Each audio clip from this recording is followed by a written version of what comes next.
হাজার হাজার বছর আগে ভারতের মাটিতে গড়ে উঠেছিল এমন এক সভ্যতা যার রহস্য আজও মানুষকে অবাক করে। প্রায় 4500 বছর আগে সিন্ধু নদীর তীরে জন্ম নিয়েছিল এক উন্নত নগর সভ্যতা। এমন উন্নত নগর পরিকল্পনা সেই সময়ের জন্য ছিল অবিশ্বাস্য।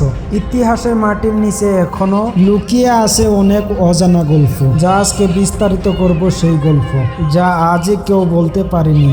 সেখানে কি আমাদের কোনো অজানা ইতিহাস লুকিয়ে আছে? কোনো রাজপ্রাসাদ বা মন্দির ছাড়াই 13 লক্ষ বর্গ কিলোমিটারের এই বিশাল সাম্রাজ্যকে এক সুতায় বেঁধে রেখেছিল কোন অদৃশ্য শক্তি? মেসোপটামিয়াম বন্দরে ভারতের জাহাজগুলো যে ভিড়ত, তাদের আসল পরিচয় কি ছিল? আর সব থেকে বড় প্রশ্ন, এত শক্তিশালী এবং সুসংগঠিত এক সভ্যতা হুট করে মাটি চাপা পড়ল কিভাবে?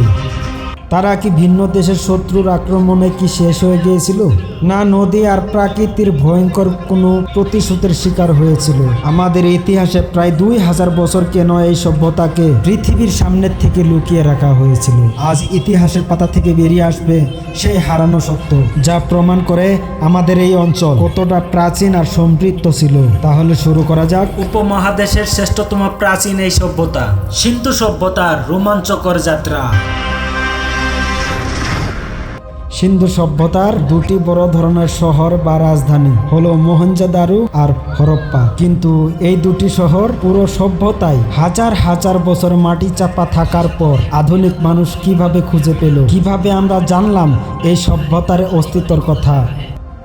1829 সালে ইংরেজদের ধারণা ছিল মাত্র কয়েকশো বছরের পুরনো। তারা ওই অঞ্চলের মানুষগুলো সাপুরে আর যাযাবরের জাতি মনে করত। কিন্তু সেই ভুল ভাঙতে শুরু করে চার্লস ম্যাসন। ভারতের পাঞ্জাবের মাটির নিচে চাপা পড়া এক প্রাচীন শহরের আভাস পান।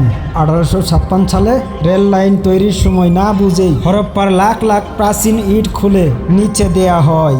সেই সময় পাওয়া যায় এক প্রাচীন সিলমোহর, যা বদলে দেয় সব হিসাব। তাই এই হরপ্পা আর সিন্ধু নদীর কাহিনী যদি সম্পূর্ণ শুনতে চান, তাহলে এই চ্যানেলটা সাবস্ক্রাইব করে রাখুন আর ফলো করে রাখুন।